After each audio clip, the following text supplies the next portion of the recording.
Assalamualaikum warahmatullahi wabarakatuh.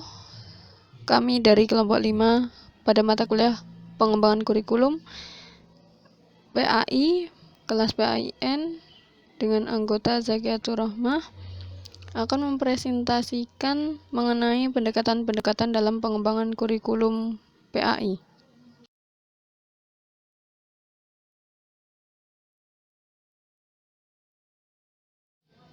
Baiklah, langsung saja. Pendekatan pengembangan kurikulum PAI. Pendekatan dalam pengembangan kurikulum merefleksikan pandangan seseorang terhadap sekolah dan masyarakat. Para pendidik umumnya tidak berpegang pada salah satu pendekatan secara murni, tetapi menggunakan beberapa pendekatan yang sesuai. Pendekatan pengembangan kurikulum adalah cara kerja dengan menerapkan strategi dan metode yang tepat dengan mengikuti langkah-langkah pengembangan yang sistematis untuk menghasilkan kurikulum yang sistematis agar memperoleh kurikulum yang lebih baik. Pendekatan dapat diartikan sebagai titik tolak atau sudut pandang seseorang terhadap suatu proses tertentu. Pendekatan pengembangan kurikulum merujuk pada titik tolak atau sudut pandang secara umum tentang proses pengembangan kurikulum. Penyusunan komponen-komponen kurikulum benar-benar harus terpadu secara bulat atau integratif dan utuh.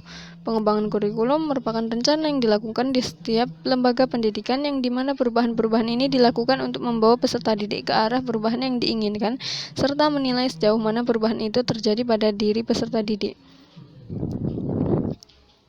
Pengembangan kurikulum merupakan sebuah rencana dalam kesempatan-kesempatan pembelajaran yang dilakukan untuk dapat membimbing peserta didik menuju ke arah perubahan-perubahan yang diharapkan serta mampu menilai seberapa besar dampak dari perubahan tersebut pada diri peserta didik.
Pendekatan yang pertama, pendekatan subjek akademis.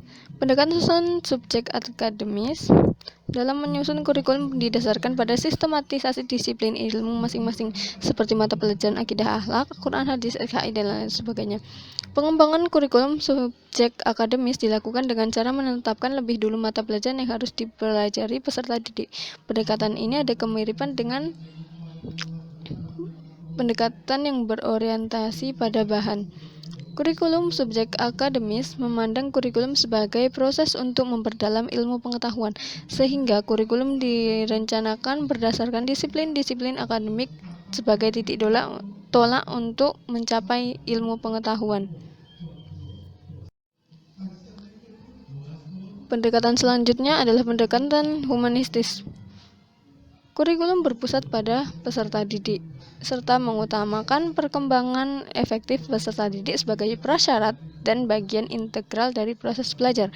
Para pendidik humanistis yakin bahwa kesejahteraan mental dan emosional peserta didik harus dipandang secara sentral dalam kurikulum, sehingga proses belajar itu memberikan hasil maksimal. Prioritasnya adalah pengalaman belajar yang diarahkan pada tanggapan minat, kebutuhan, dan kemampuan peserta didik. Kurikulum humanistis melihat kurikulum sebagai proses untuk membantu menemukan dan memenuhi kebutuhan individual untuk mencapai integritas perkembangan kepribadian dalam menuju aktualisasi diri. Selanjutnya, pendekatan teknologis. Dalam pengembangan kurikulum atau program pendidikan bertolak dari asumsi analisis kompetensi yang dibutuhkan untuk melakukan tugas-tugas tertentu. Materi yang diajarkan, kriteria evaluasi sukses, dan strategi belajarnya ditetapkan sesuai dengan analisis tugas tersebut. Kurikulum teknologis memandang kurikulum sebagai proses teknologi untuk menghasilkan tuntutan kebutuhan tenaga-tenaga yang mampu membuat keputusan, lebih menekankan kepada segi perilaku dan empiris. Hasil dan proses belajar dijabarkan dalam bentuk yang dapat diamati dan diukur. Dalam pengembangan kurikulum PAI, pendekatan tersebut dapat digunakan untuk pembelajaran PAI yang menekankan pada know-how atau cara menjalankan tugas-tugas tertentu, misal cara menjalankan sholat, haji, puasa, dan lain sebagainya. Pembelajaran PAI dikatakan menggunakan pendekatan ini jika ia menggunakan pendekatan sistem dalam menganalisis masalah belajar, merencanakan, mengelola, melaksanakan, dan menilainya.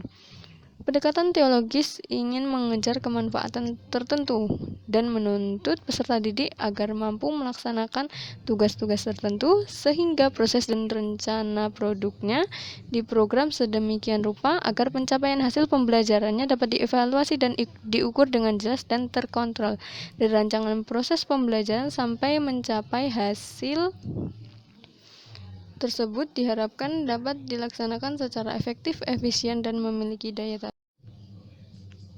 Selanjutnya, pendekatan rekonstruksi sosial. Pendekatan rekonstruksi sosial dalam menyusun kurikulum bertolak dari problem sosial yang dihadapi masyarakat, sehingga dapat memecahkan masalah sosial secara kooperatif dan kolaboratif. Dengan demikian akan terbentuk tatanan masyarakat yang lebih baik. Jadi, fungsi pendidikan berupaya untuk mewujudkan tatanan masyarakat yang lebih baik, bermartabat dan berkarakter, sehingga terbentuk masyarakat madani atau civil society.